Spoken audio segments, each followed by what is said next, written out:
And so we're going to spend the whole weekend kind of being immersed in this rich, rich text. And so rather than just have one or two or three people make long-winded comments, which, who does that? Who talks for long periods of time? It's so inappropriate. But wouldn't it be cool if people just said their piece and got down? Wouldn't that be something? And maybe even if we got more voices, more sort of commentators on that text, so that we could maybe hear smaller bits from more voices. And so what we're going to try this weekend is, instead of hearing maybe from 2 or 3 people, we're going to hear from 9 different people that represent us, actually 10 of us, that represent our different movements, our different kind of strata that we come from. And I've asked each of them to comment on one aspect of this text, this rich and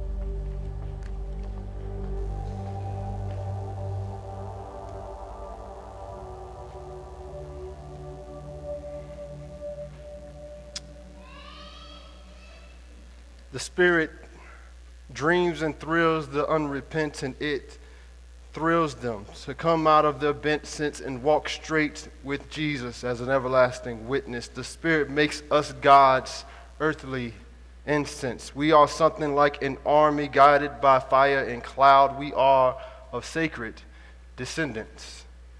And the earth is the Lord's and everything in it, the whole world in all its existence.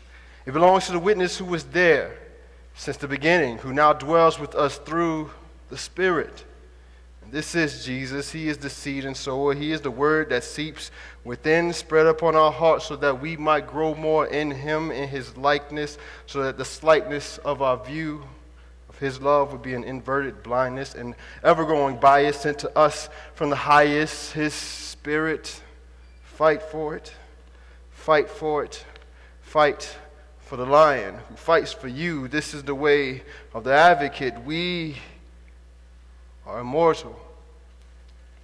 Warriors who walk with the Spirit and carry his words, a lethal combination. We need no weapons because death cannot defeat our mission nor our faith in the King of Kings whose power knows no end. And are we not forever because we said yes to him?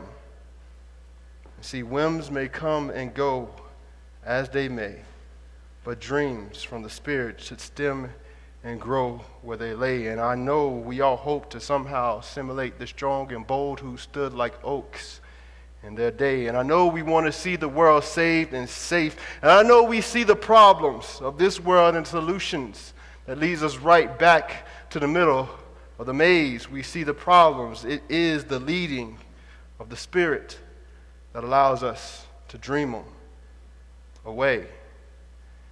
Hey y'all, some of y'all know me, I'm Brad. I'm just one of you, I'm family with y'all. Learning what it means to be led by the Spirit. And when I survey my life, I look at my life and I realize that it is the Spirit that has guided me to this place, this stage, the ministry that I'm called to, the family I lead. Everything in my life is because of the leading of the Spirit. One of my most memorable encounters with the Spirit is when I was in high school. I was involved in a hit-and-run accident. As some of y'all know this, I did the hitting and I did the running in that accident. When my parents eventually found out, they gave me a choice. They said, look, Brad, you can either quit playing basketball, you not play basketball, miss the whole season, or you can miss your senior prom. I had to choose one. And never in history have a 17-year-old boy cried so hard. And I chose to miss prom. But the real surprise in this was how my parents came to the decision. My mom took me out and we were sitting in the car and she looked at me intently and said, Brad, I've been praying and the Spirit gave me something. The Spirit gave me something. And she said, Brad, I knew it was the Spirit because when your daddy came home from work, he thought the same thing. Come to find out, I'm like, man, the Spirit made me miss my prom. And I took it hard because once my mom told me, man, the Holy Spirit told us something, I knew it was over. There's no going back from that. Not even the tears in front of her son crying and pleading. That couldn't stop the Spirit. There was something I knew about the Spirit, something that my whole family knew about the Spirit. It was the ultimate authority in my parents' life. And as a family, we knew that you followed the Spirit no matter what, no matter how hard it was. We got many a spanking because of the Spirit. And so the Spirit has always been an unseen guide, like a swift wind pushing us in the right direction, me and my family. But if the Spirit is like the wind, and I think I am most comfortable when I feel like I have command of the gusts and the breezes. And on my worst days, I feel severely tossed about. And the reality of it all is that I cannot control the wind. We cannot control the wind. God's Spirit cannot be tamed or controlled, only followed. And the question for each of us is, what wind will lead you? Will it be the breath of God, His Spirit, or something lesser? Because anything else is a lesser wind.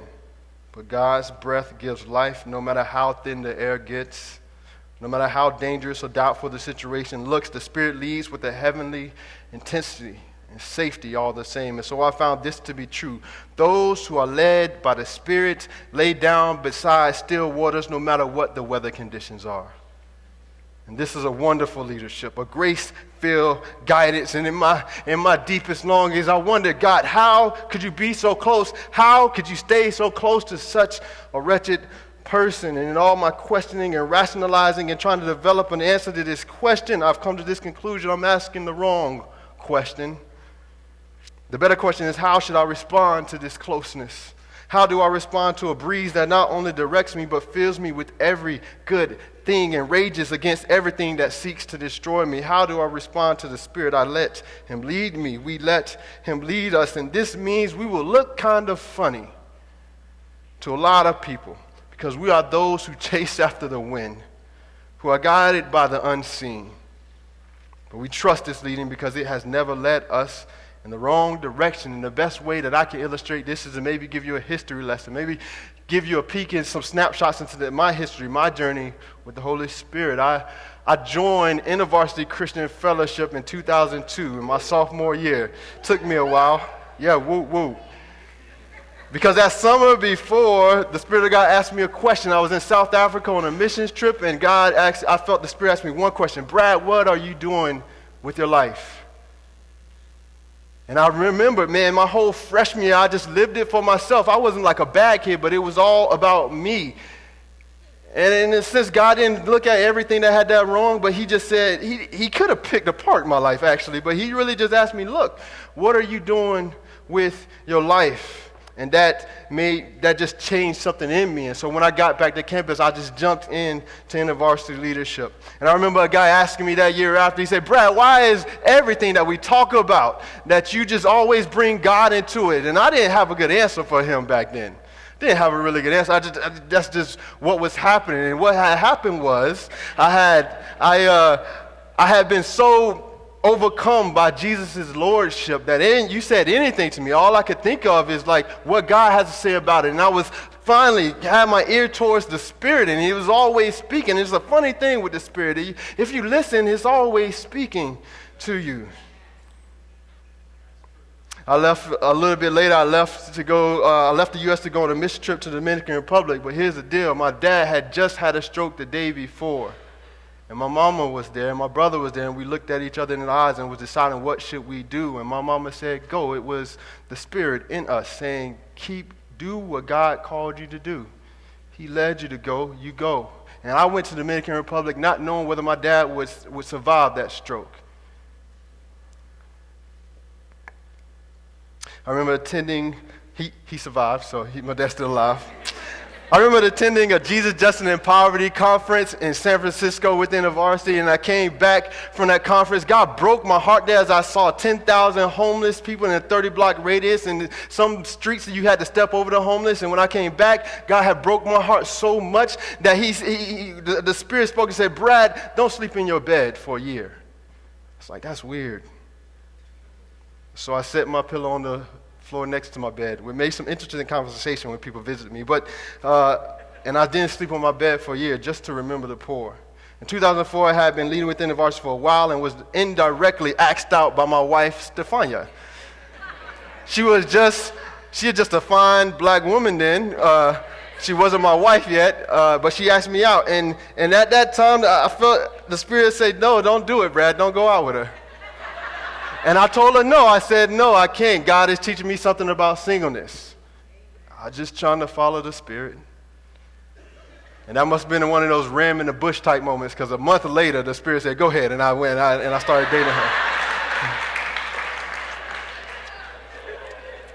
In the summer of 2005, after dating for 6 months, I felt the Spirit saying, you're supposed to marry this girl. I was like, that's kind of quick. So I took my headphones, my Bible, and my journal. I got on a Heartline bus in Tampa and just stayed on it for about 2 or 3 hours. Just talking to God, like, if this for real, you need to let me know. And after a while, after I got off the bus and had a conversation with my mom and some friends, I asked her to marry me because God told me to. He said it was time. I remember in school being accepted to a McNair scholarship program where I had been given, what this program was for, would give me money, it would give me access to faculty, and was supposed to lead me to a PhD program. But this program was saying, like, look, you got to give more time and you have to show up to certain things. And so it would have meant that, man, I was going to have to give up some of my ministry responsibilities and give up some of my time. And I was really investing. God was doing a lot in my life. And I had a crisis. I actually called Jeremy. I called a few people. Was like, man, what do I do? And I wanted a straight answer. Just tell me, what do I do in this scholarship program? And then really it was just me and God at the end of it. Said, look, follow the Spirit. This is Jeremy telling me, follow the Spirit. And if you get it wrong, hey, you know that it wasn't God. And you know his voice a little bit better. And I dropped out of that program. And the only comfort was that I was following the Spirit. And after graduation, I took a year to work, but felt strongly that I was supposed to be on InterVarsity staff. So I remember walking into the room of my potential employer who wanted to hire me, and I sat down in front of him, and I said, hey, I'm going to work for you, but I can only stay a year. I don't think that's how you're supposed to do an interview, but I said I can only stay a year. But that's what the Spirit was telling me, and so that's what I said. And they gave me the job, and I worked for a year. And after that year, I came on staff. But something was wrong. I had only 13% of my budget raised, and I didn't have a job.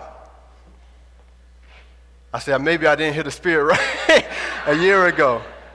But I had some really gracious roommates who said, we'll cover all your expenses. I was living in the house of a former InterVarsity staff. They said, we'll forget about your rent for the next 4 months until you can pay us. I didn't see that coming. I was just trying to follow the Spirit.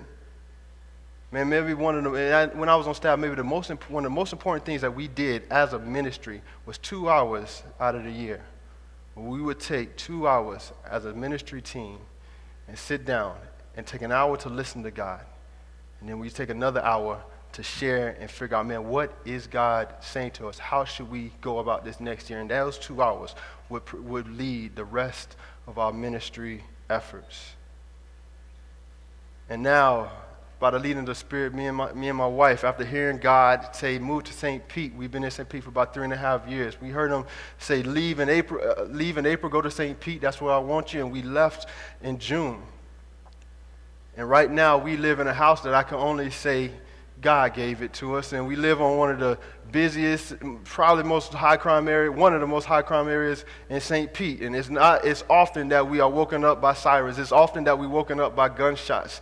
It's often that we are woken up by cars just screeching out. We live across from a strip club, but it feels like home because it's where God called us to be. He led us there. And I remember this community when we were forming, and I was in an already formed church, and nobody had even underground hadn't even formalized anything. And I was good. I was in a black church. And I felt like I was at home. And this was this weird thing, and it wasn't weird, but it just wasn't formed. It was mostly white people there. And I was like, God, what should I do? And he said, you need to go to this church plant. I didn't even know what a church plant was. I was like, what is that? And I joined it. And now my heart is so entangled with love for this community because the Holy Spirit has done something in me. He has created something beautiful. Me and my family, we have learned this, that it is not wise for us to try to figure out the Spirit, but rather to follow and creatively figure out how to make things work when we follow Him. And to listen to Him on how to follow. because the Spirit actually leads us to the safer place. All that my life has been, it has been because of the guidance of the Spirit. And I learned that the Spirit is humble in nature. In the beginning, it hovered over the deep, but did not speak. It waited for the instruction of God, the Father, before it would create. It empowered artists, men, and kings in the days of old, but it did not promote itself. All through the Old Testament, we see God at work through His Spirit, and there is no grand announcement, no grand entries. The Spirit works in majestic humility.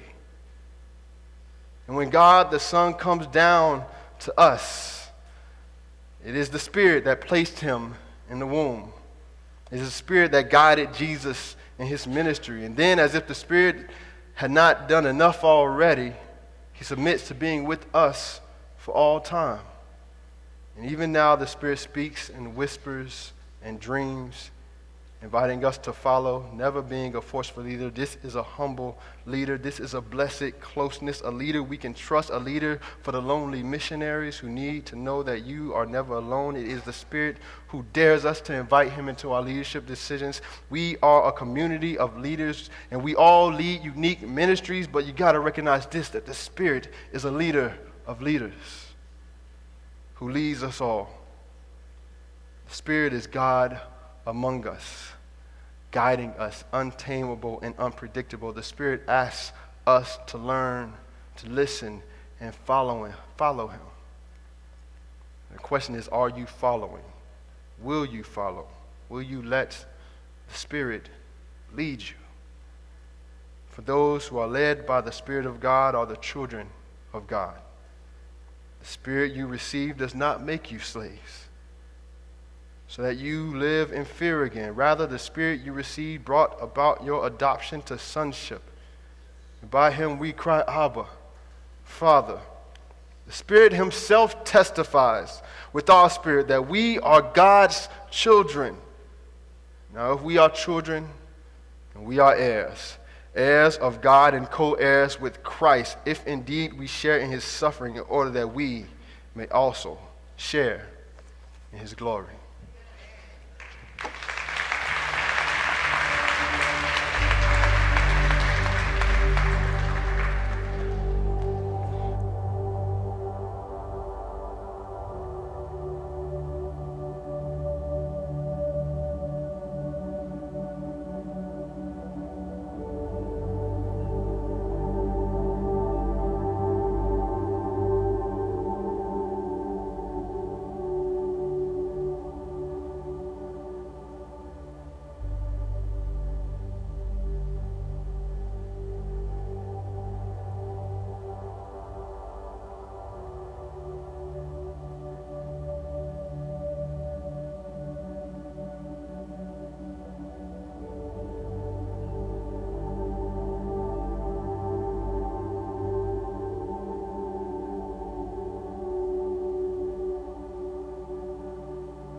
What's up? It was in August. I had these two very, very disjointing experiences really, really close to each other.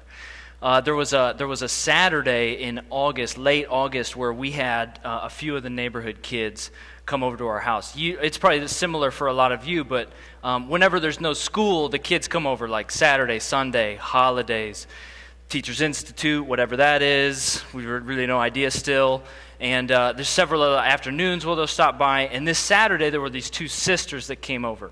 And they're a part of this like big family, lots of siblings. And some of their siblings come by sometimes they don't. But these two sisters, they've come over at that point maybe 15, 20 times. I love their names. Their names were Truth and Knowledge.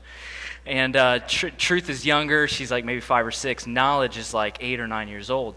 And when they come over, it's like a Saturday morning ritual. They'll just sit on the carpet and they'll play with our son Landon, who's 16 months old, and my wife. I'm kidding myself if I think they come over to like talk to me or hang out with me or something. They're literally on the carpet in the living room, and they're trying to get Landon to react to things or talk to Landon. And I just kind of sit in a recliner and just observe and maybe toss in like a joke every once in a while to accrue social approval and I'm very insecure about myself and because they don't love me. And we have this like regular time with the kids. And this one morning, a Saturday morning in August, they're playing, it's very normal, and all of a sudden Knowledge, the older one, turns to Jamie and says, "Who's Landon's dad?" And at that time, they've come over to our house like 15, 20 times. And I'm sitting right there in a recliner. And we kind of caught us off guard, like, and Jamie's kind of like, what, and Jamie looks at me and she says, "Lucas is Landon's dad." And it was like her world would like broke in half. She turned to me very slowly and said, "What? You are Landon's dad?" I said, "Yes, I'm Landon's dad." And in my mind, I thought we were like steamrolling downhill, no brakes to the sex talk. Like, where do babies come from?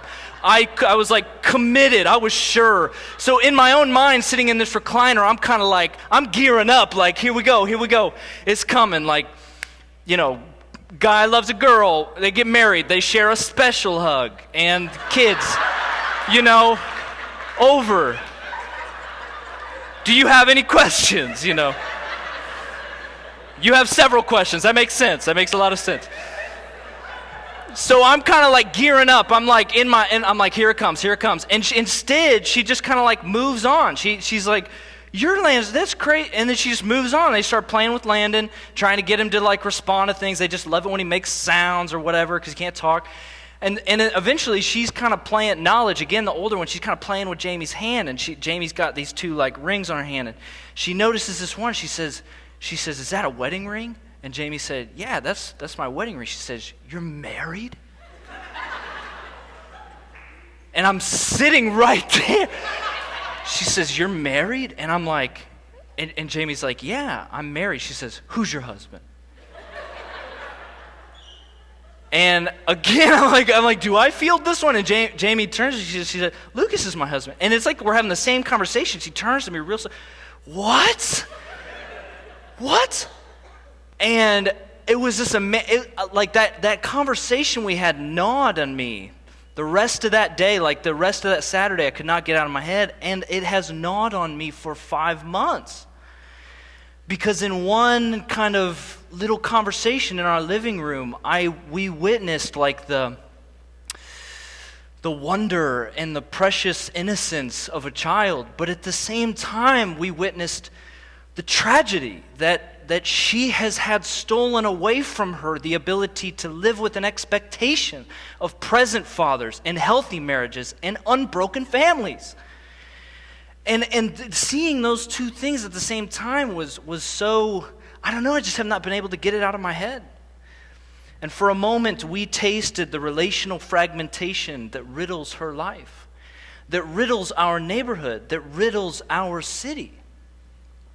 And it is a relational fragmentation that we've all experienced. If you're honest with it, it's a relational fragmentation we've all tasted in this world filled with walls of hostility, manufactured by the raw materials of our own betrayal, our own self-obsession, our own abuse of power. A week later, I've been a part of this learning community through Fuller Seminary. little cohort where we take a class at a time and we're all together. And there's about 20, like everybody's in full-time ministry, like pastors and nonprofit directors and worship leaders and missionaries, and they're all over the world, and we've just been taking these classes one at a time for a little over the 2 years. And 2 times in that 2 years, we all get together for these and live together for these 2-week intensives. And in August, I had to go out to Pasadena with my wife and have one of those where I lived with this cohort of people and took this intensive. And one of those guys that's in the cohort is this African man, this Ugandan pastor who has lived in the community that he's in his whole life. He's been a pastor a long time, and he's probably in his 50s.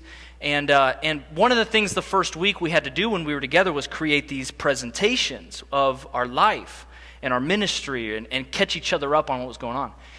And he starts his presentation. It's his day, and he gets up there and he's like one of the first couple of slides of his little presentation, there's this picture. And his name was Peter. He and his wife are sitting in the middle of the picture on these chairs, and then surrounding them are like 25, 30 kids who are infants, toddlers, teenagers, young adults, some people even in their 30s, not kids, just surrounding them. And he kind of gets to this slide and he kind of like puffs up. He's like, "This is my family." And there's no possible way, he's got to do this in like 10, 15 minutes. There's no possible way he can say every person, but he tries. He's like trying to. He's like, he names like all their names, and then he like says a few words about each person, and then he just moves on with his slideshow, just moves on. And at the very end, there's just time for feedback, question and answer. And the very first question that gets asked is somebody in the room says, "How many of those kids are actually your kids?" And he responded. He basically said, "If you're asking me how many of those kids share in my DNA, 3. If you're asking me how many of them are actually my kids, all of them."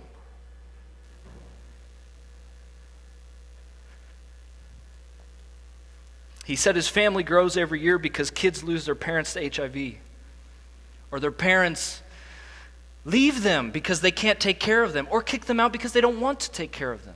In the church, out of the church, in the city. And everyone in the city knows that the familyless find a family in his church. And everyone in the church knows that the doors to Pastor Peter's life are wide open. If you need a father, if you need a brother. And for a moment, I was tasting something much, much different to the fragmentation that I had tasted in my own living room, in my own neighborhood a week before. I was tasting something a little bit more whole, a little bit more salty. You see, I think we, with Western eyes, when we read this text about the children of God, we jump too quickly. I jump too quickly, even in my own preparation for this. I jump too quickly to what does it mean for me to be a child of God? What does it mean for you to be a child of God? But that is woefully insufficient. It is that we are the children of God. We are the family of God under the fatherhood of God. Underground, this community is not where the bored find a concert. It is not where the tired find caffeine. It is not where the upwardly mobile find office space and willing servants. It is not where the insecure find fame and notoriety. It is not where the fans find a spectacle. This is where the fatherless find fathers. Where the motherless find mothers. Where the childless gain so many children that they cannot even care for. Where the brotherless find brothers and the sisterless discover sisters. We aren't just a trendy nonprofit or a hip bastion of ideas or a new edgy organization for you to dabble in when it feels right. We are a family, joyously living under the fatherhood of God. We're a family. And this family is not just a refreshing and restorative gift for you. It is that. but it's also a prophetic witness to the wholeness of the kingdom in a world of fragmented families and absentee fathers and voids of trust and wounds that run deep. We are a foretaste of the wholeness of the kingdom in a world of fragmentation. And when you give yourself to Jesus, he gives you back a family. But if we're honest, if I'm honest, if you're honest, if we share an authentic moment together, many of us have surrendered our life to Jesus and have opted to decline that gift of family. We've refused the family because we've refused to come into it as children, preferring instead the independence and the strength and the self-made venture of our adulthood to the dependence and the vulnerability and the weakness of childhood. Can we be kids again under the fatherhood of God? Can we embrace the weakness of relying on community over the self-sufficiency and strength that we adore? Even in the family of God, some of us prefer an absentee father.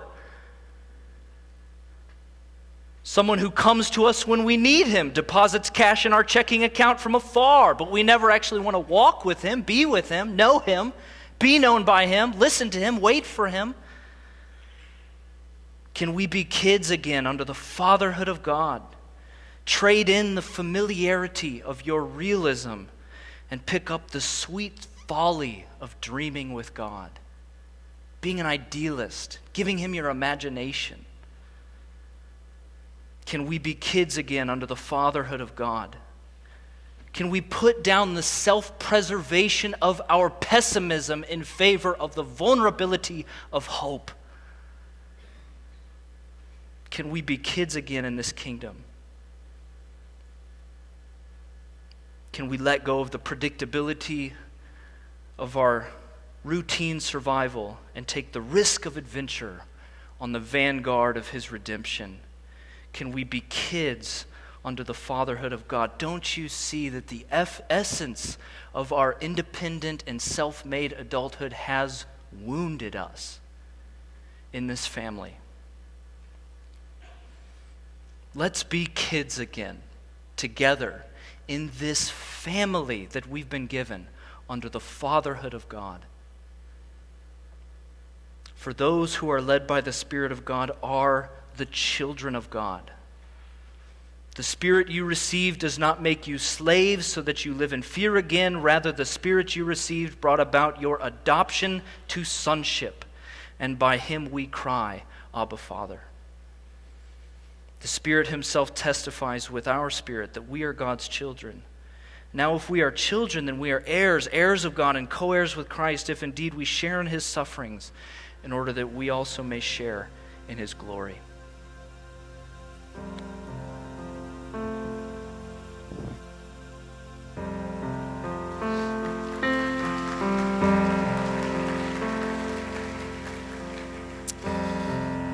Guys, in the last few minutes here, I just want you to close your eyes for a moment.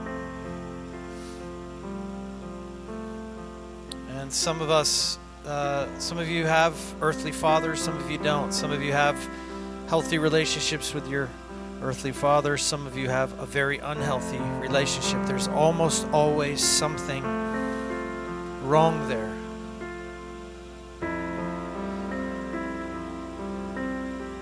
But tonight, before we move on, before we think any more deeply about what it means to be the family of God or the children of God under the fatherhood of God, we just have to stop and say, Lord, heal what is broken in me.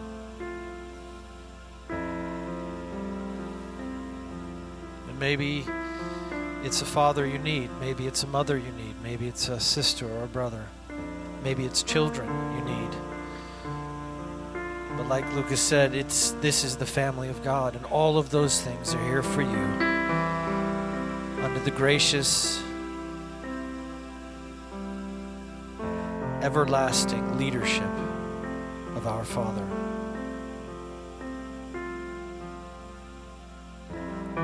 So tonight I need some help. I want to bring these panels. There's going to be three white panels. One there, one up here. And what I want you to do is just something active, something physical. You don't have to. It's an option. It's available for you.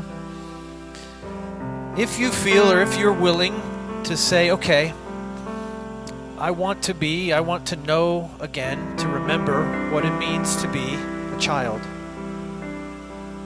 Jesus said you can't actually even enter his kingdom unless you come like a child, full of wonder, innocent, listening, open, playful, risking, laughing, dancing, singing. And all of this seriousness that we build up in ourselves and all of this gravity that we think we must have to be significant or important or to have people notice us or care about us or listen to us, all of this fascination with leadership in ourselves and outside of ourselves. What if tonight we just took 10 minutes and we said, Lord, I just want to be a child again.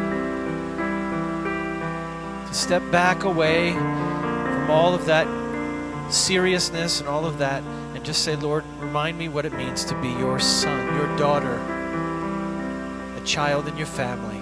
So what I want to do is we've set up some finger paint, and that's what's down here in front of these panels, this finger paint.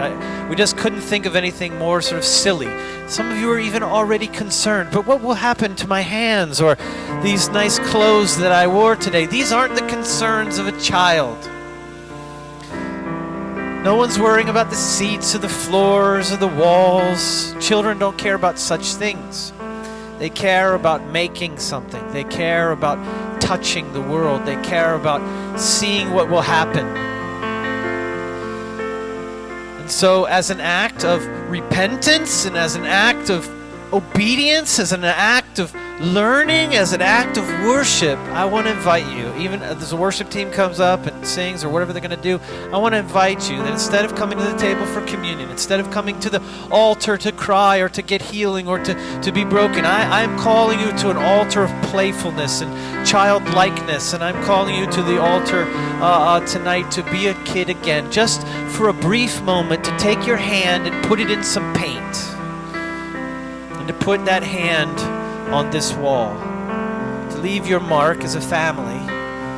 If it's okay with you, you don't have to put your hand also on the bathrooms or the back walls, just these panels that I've conveniently put out for you. Because tomorrow we'll be adults again and someone will have to clean that. No, it's fine. So the whole things, all of them are open, and I want this to be a spiritual thing for you. So maybe you ought to sort of just take a moment and pray. Maybe as they sing or as they kind of lead us again in worship, you sort of close your eyes and say, Lord, yeah, remind me that I'm your son, your daughter. Remind me that I'm a child again. And Holy Spirit, lead me back to my innocence. Lead me back to my primary relationship with you, which is you as my Father, our Father. And so we make this mess together tonight. We make these paintings together. Don't come up here and try to do a tree of life or some sort of... Just make a mess on the wall. That's all I'm asking, okay? Just make a mess. Can you do that? Can you do that? Some people like making messes. Okay, good. Maybe the most playful should lead us here tonight. So again, just take a second, and when you're ready, guys, come up here, push each other out of the way, get your hand in there. There's also some paper towels and some wet nappies, whatever. A nappy is a diaper. Wet wipes. They're up here too, so you can clean yourself off or whatever. And this stuff's washable, so chill. All right, guys, when you're ready,